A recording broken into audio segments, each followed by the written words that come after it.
Good evening, Phoenix. Checking in after a very long day.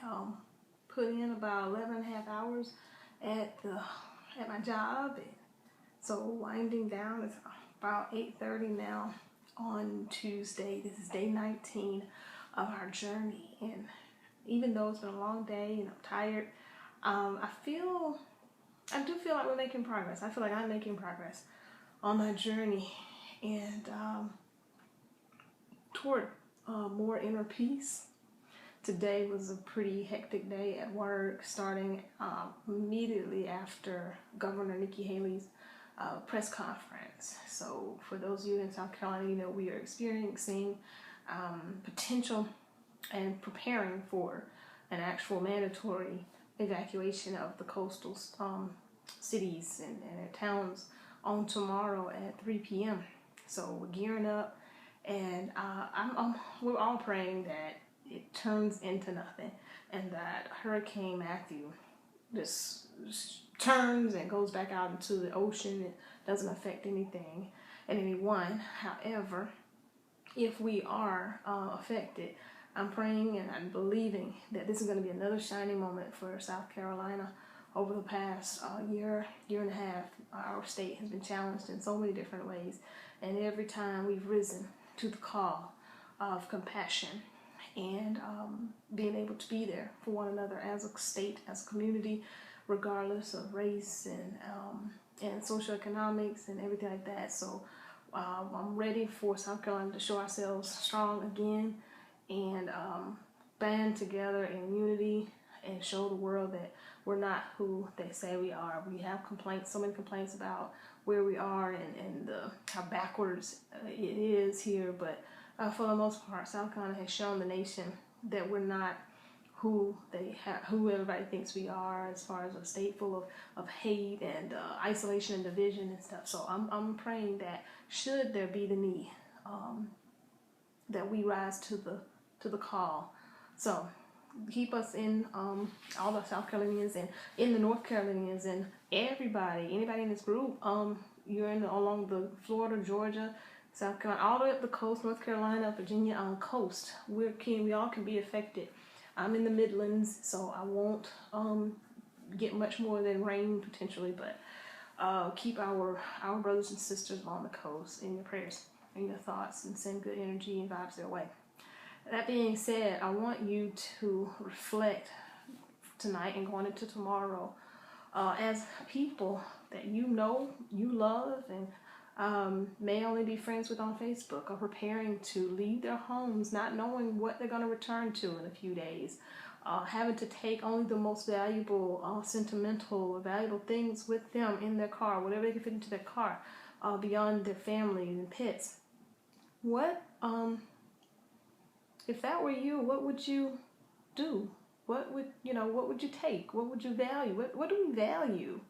As I look around my home, I'm wondering, what is it that I would try to pack in my car that it would affect me if I came back to my house and it was a total loss?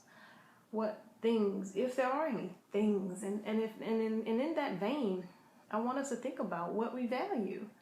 Would it be enough for you to just put your family in the car, a few days worth of clothes, some food, and be good? Are there things that you're attached to? Why are we attached to those material things? I mean, there's nothing wrong with having material items and sentimental things, but let's take it beyond just this emergency situation. What do we value? What do we value? I've learned that my most valuable commodity is my time. And I've chosen to rededicate my time to the people that are important to me and the pursuits that are important to me. What do you value? Do you value your time, your attention, your money? Do you value that? There's nothing wrong with valuing your money, okay? Don't make it your God, but let's be honest, money finances dreams.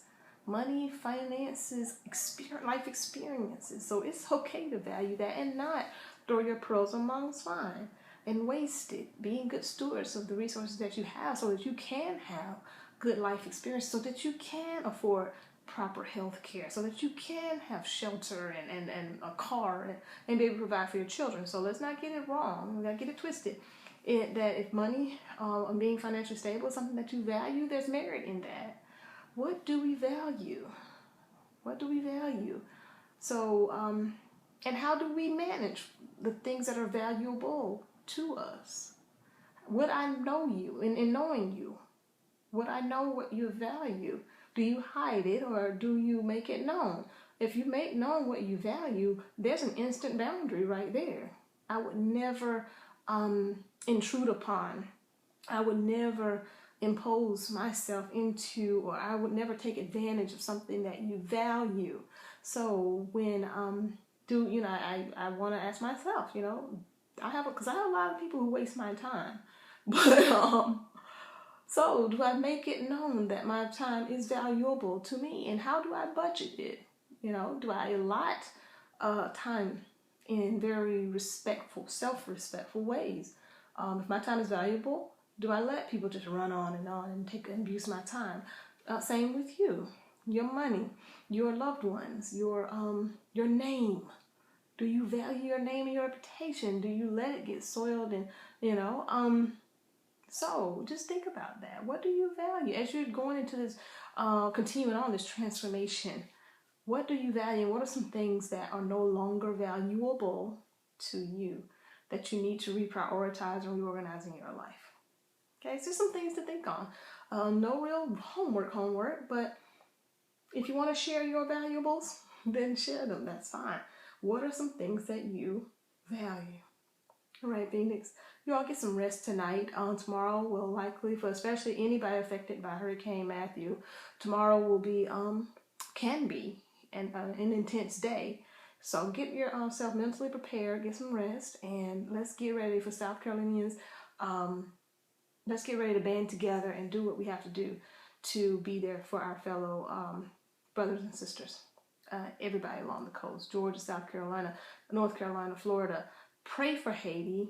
Pray for Jamaica, please. They are getting hit so hard right now. All of those in the Atlantic. Please pray for them and send whatever you energy, positivity, good thoughts, prayers their way. They need it right now. All right. Love you guys. Continue to rise. Let's do this together. Have a good night.